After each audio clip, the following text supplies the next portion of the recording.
So you know your cowgirl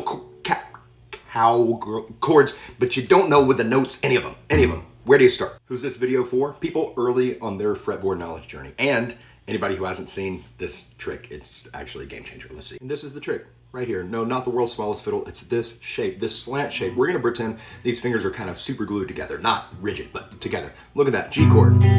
There's a slant, C chord. There's a slant, D chord. There's a slant. It's even in the E chord. We've reoriented it, but you still get you still get the slant. So anytime you have that shape, you're in these basic chords, the finger that is closer to your face is playing the root note. Is this actually true? Let's test it. Here's my G. You might play it like this or this, but either way you see the slant. There's a G. Here's a C chord. That's a C. Interesting. Here's my D chord. There's a D note. Just found that. E. There's an E. Even A minor.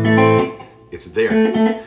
Okay, that's crazy. So you just found out that you know a lot more than you think you do. You already know a lot of individual notes, and you know that that's the note that the chord is based around. The chord is based around. Stick with me. So we know the one closer to your face is the root note, but why is that other shape so consistent? Well, it's because of how a guitar is tuned.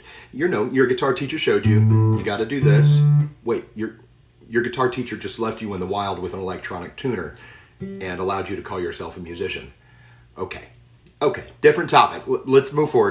Even if you already know this, remember there's a lesson in here that you probably don't know. So we know you do the 5th fret every time to the next open string. Every time, right? Except for that time, because that time you got to go to the 4th fret. Now, what does this mean about how the guitar is shaped, how it's made? It means there are relationships between each pair of strings, and they're all the same with one exception. It's called a perfect fourth. You don't need to worry yourself with what it's called. Just know that there's one type of relationship. It's an interval. It's a space.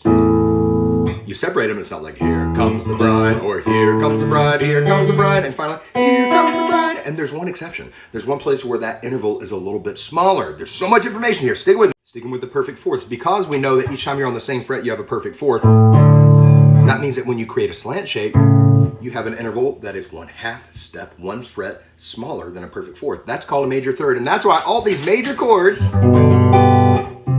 have that shape. And that's your root, and the next one is your major third. You just found out where your major third is all the time just by knowing this little thing about the slant. Wait, but what about the G to B string thing? Doesn't that make a difference? Yes, it does. You only go up to fret number 4 here, so that interval is already smaller. It is already a major third. So in order to create a major third interval between the G and B strings, you have to go to the same fret, kind of like in an A major chord. Oh my goodness, there's the root, and there's the major third. Or in the minor, you have the shape that normally creates a major third, but in this case, because it's a smaller interval, creates a minor third. Can you even process how much you just learned right now? Put it in the comments, tell me.